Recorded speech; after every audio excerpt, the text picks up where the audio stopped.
Black Bear Custom Kydex. You can see the setting is a little bit different from my normal Kydex corner, but I'm up at my girlfriend's parents' house for Thanksgiving dinner, and it's actually Wednesday, so I decided I'd bring up some projects, shoot some videos, and then take them to the post office that I just didn't have time to do it yesterday. So I'm going to try to condense this video and do it really quick because I want to spend time with them, and so I might kind of gloss over a little bit on some of the features of the sheath, but I'm going to try to hit every point and do it very efficiently. So here we go. We've got a sheath for the top Silent Hero. This is the first time I've done a sheath for this knife.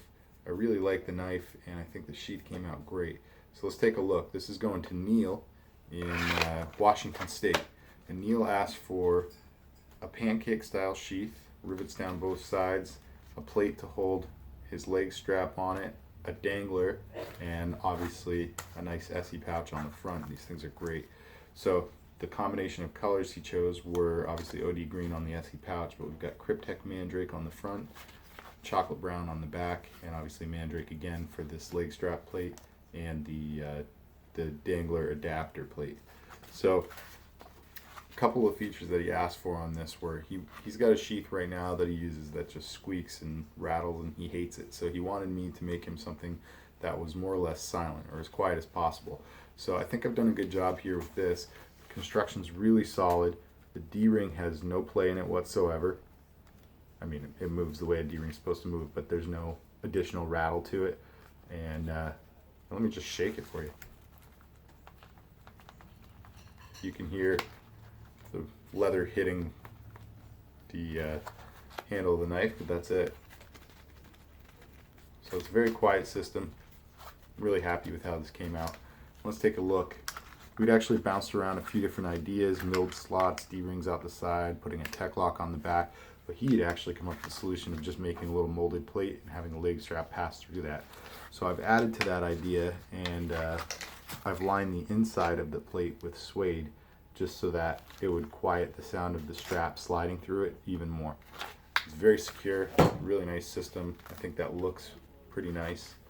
Let's see, the SE pouch is held on there by an 1/8 inch thick piece of Kydex that I've mounted there.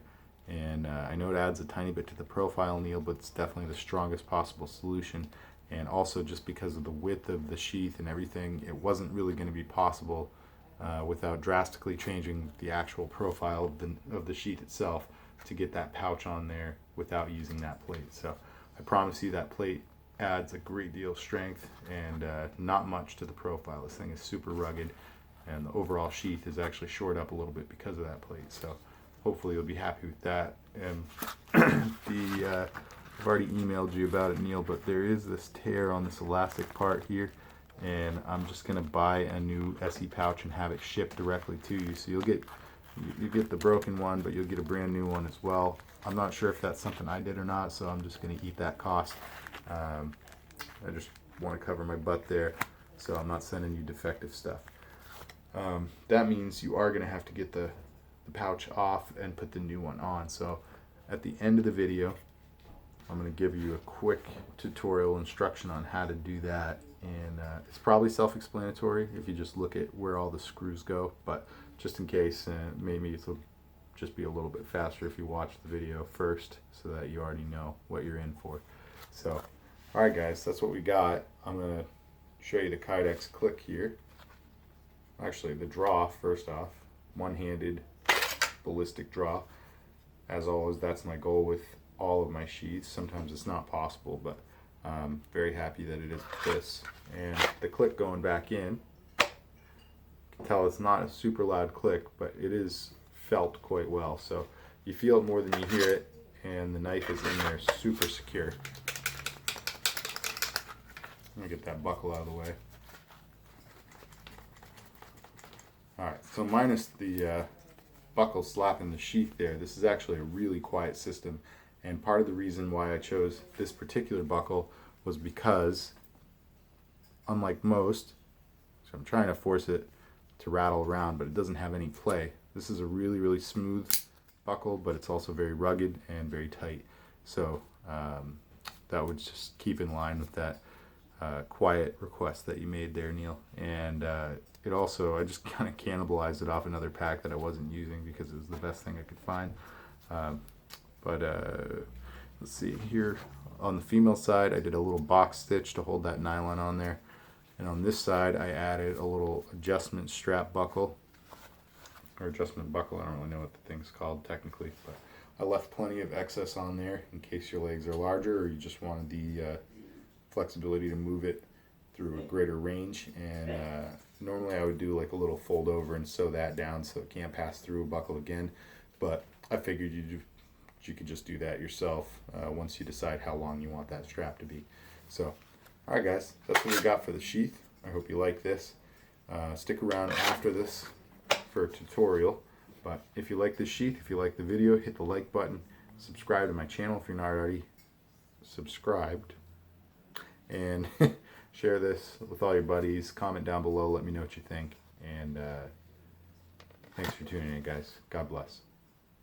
Alright, so Neal, if you want to get this plate off to put your new SE pouch on, what you're going to have to do is remove the plate from the sheath and then remove the sheath, and then remove the pouch from the plate. So separating the plate from the sheath, you got 4 screws. You got these 2 uppermost screws, and then skip a set and go to the flatheads.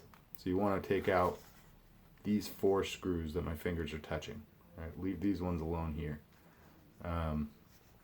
That will remove the plate, and then obviously you'll know how to take the screws off of the actual pouch itself. But the bottom screws, just so you know, as you're looking at it with the tip facing down, the 2 bottom screws go all the way through the plate. So make sure that you set it back up that same way, just in case there's any confusion there.